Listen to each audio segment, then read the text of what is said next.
Let me tell you a story. It's about a girl. Being in menopause and not knowing about that and feeling simultaneously sort of ashamed that I didn't know about my own body, and then ashamed that I was going through something that I associated with being old and used up. I present to you the incredible, invisible woman! And then a shame of being a bad feminist for recognising that I associated that with just lots of layers of shame.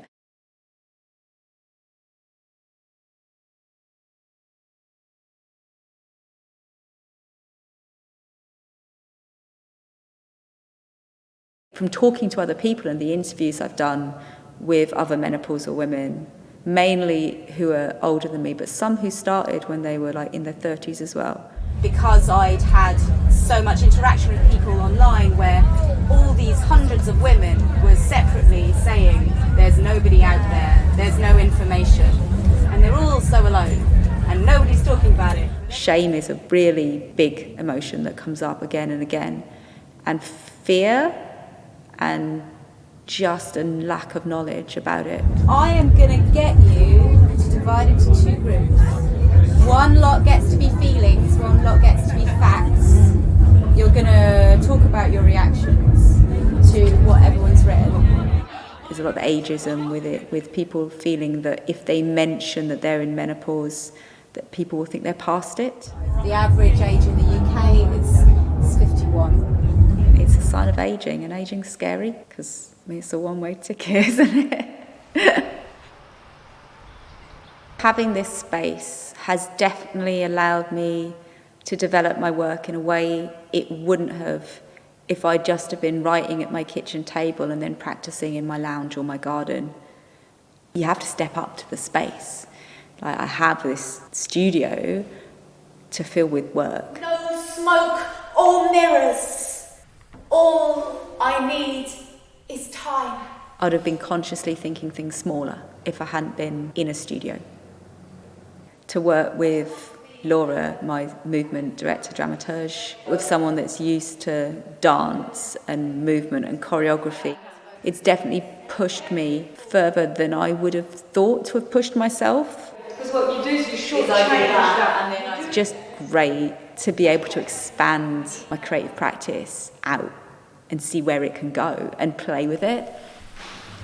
We just put the words on legs and made them walk about.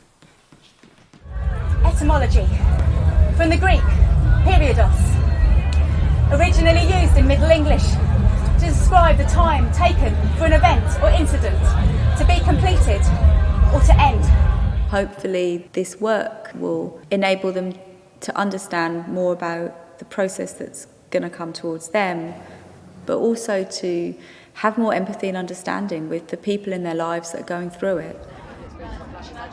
If I do this and other people have any lessening of a sense of isolation, that will be worth it.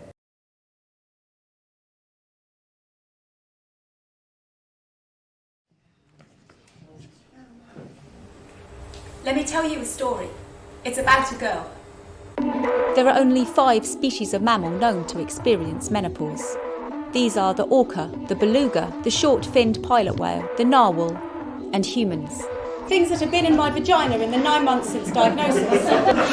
There are approximately 30 million humans with ovaries in the UK. Dear Dr. Goyder, Around 13 million are in menopause right now, and 300,000 will enter perimenopause this year. Although most experience symptoms, 25% will have them to a severe or debilitating extent. I'm told that when stressed, your periods may become more painful or stop altogether. Try to avoid becoming stressed by making sure you make time to relax. Regular exercise, such as running, swimming, and yoga, can help you relax.